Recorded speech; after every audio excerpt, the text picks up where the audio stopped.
Hammani butun xalqimizni g'alaba bilan, tarixiy g'alaba bilan tabriklayman. Xudoga shukr, yutdik. Uyga, vatanga yorug' yuz bilan keldik. Bu eng muhimi.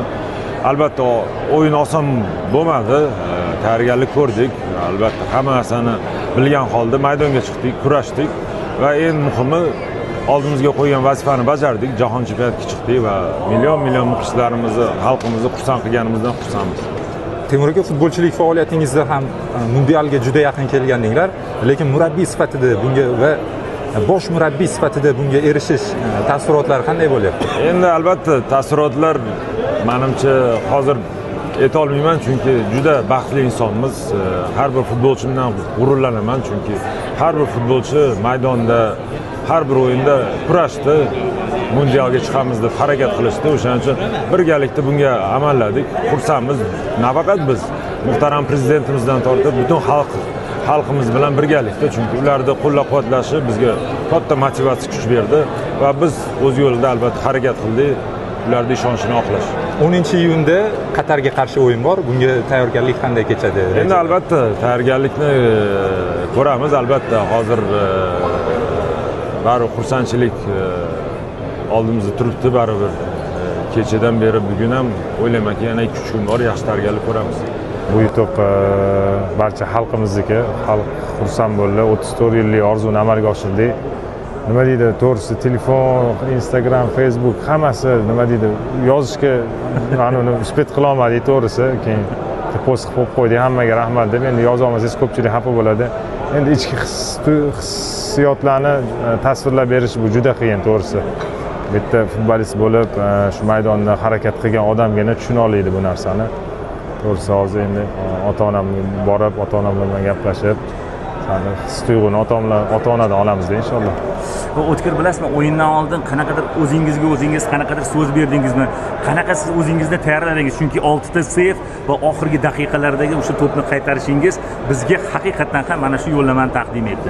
Qanaqa tayyorgarlik ko'rdingiz o'yinga? Endi har o'yinga bir xil tayyorgarlik ko'raman. O'yindan chiqishdan oldin ota-onamdan duo olib chiqaman har doim.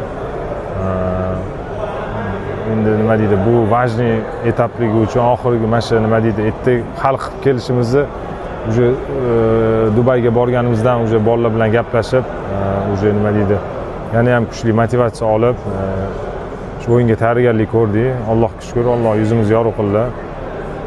O'shanga nima deydi, endi bilmadim yana qanaqa ish.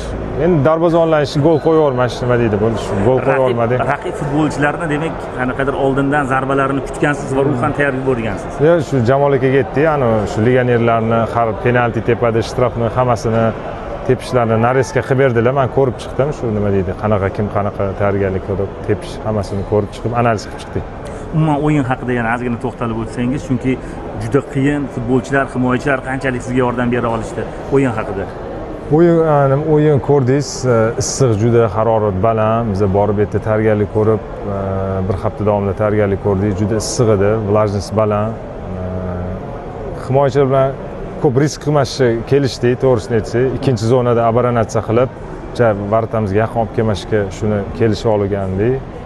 Kelishib, ana uddaladik, Allohga shukr, xalqimiz xursand. Bismillah, avvalambor assalomu alaykum. Qo'shaloq bayram bilan butun o'zbek futbol muxlislarini, butun xalqimizni chin qalbimdan tabriklayman. Alhamdulillah, o'sha adashmasam 34 yil deganda bu maqsadga erishdik. Emiratga borib, o'sha Birlashgan Arab Amirligida ertachiroq borib, o'sha iqlimga, havoga moslashganimiz oz bo'lsa ham foydasi bo'ldi, chunki bizni o'sha necha ham qoniqtirishi uchun o'yin tarzi ham o'shanaqa ketdi. Allohga behisob shukr, Alloh yuzimizni yorug' qildi. Mana tarix yaratdik. Tarix yaratilishiga Alloh sababchi qildi. Juda ham xursandmiz. Chunki buni shaxsan o'zim ham o'sha kichkinaligimdan futbolni boshlaganimdan beri niyat qilib, mana shu kunni kutib yashadik. Alhamdulillah, Alloh shu kunga yetkazdi. Bu yutuq butun bir O'zbekistonniki, butun bir xalqimizniki. Inshaalloh o'ylaymanki, bu yutuq butun bir futbolimizni oldinga qadam tashlashiga sabab bo'ladi. Alloh shunga bizni sababchi qilganidan Allohga shukrlar bo'lsin.